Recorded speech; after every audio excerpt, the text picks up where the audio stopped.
Oxford current English grammar book का third chapter axillary verb. आज हम लोग देखेंगे एक्सिलरी वर्ब के कितने काइंड्स होते हैं। तो एक्सिलरी वर्ब के टू काइंड्स होते हैं एक्सिलरी वर्ब के यूज और स्ट्रक्चर के बेसिस पे। पहला है प्राइमरी एक्सिलरी। इसके एग्जांपल हैं to be, to have, to do.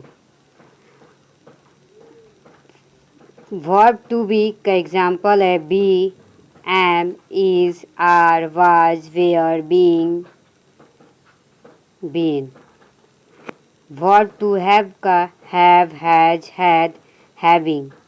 और वर्ब टू डू का do, does, did. Second kind है एक्सिलरी वर्ब का मॉडल एक्सिलरीज। इसमें आते हैं can, may, shall, will, could, might, should, would, must, ought to, used to, need and dare. DARE, dare. Modal auxiliaries number में 13 है। ये जो 13 जो एक्सिलरी वर्ब हैं ये दूसरे वर्ब से डिफरेंट है। तो डिफरेंट 4 वे में है जो नीचे आपको बताया जाएगा। फर्स्ट है कि मॉडल एक्सिलरी वर्ब को हम लोग शॉर्ट में मॉडल्स कहते हैं। तो मॉडल जो है हेल्पिंग वर्ब की तरह सिर्फ यूज होता है। इसका यूज मेन वर्ब की तरह नहीं होता है। For example I can help you.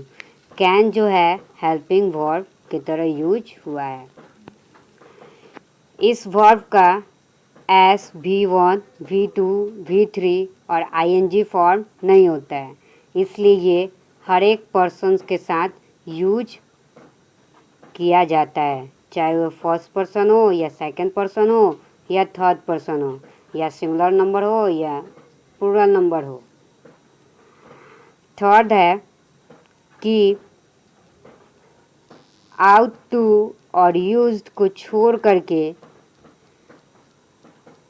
जितने भी मॉडल वर्ब हैं, मॉडल एक्सिलरी वर्ब हैं, उसके बाद हम लोग वर्ब का मेन वर्ब फॉर्म यूज करते हैं बिना उसमें टू लगाए। For example he will come. Will जो है मॉडल वर्ब है, मॉडल एक्सिलरी वर्ब, और इसके बाद वर्ब का मेन वर्ब फॉर्म हम लोग यूज किए हैं। Second number it might be true.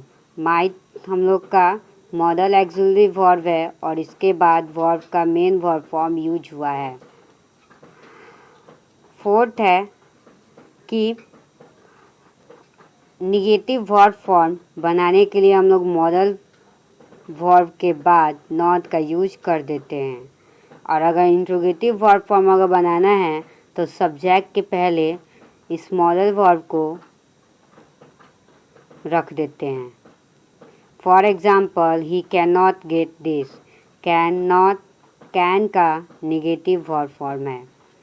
Will he come. Will जो है यहाँ इंट्रोगेटिव वर्ब फॉर्म की तरह यूज हुआ है। ओके।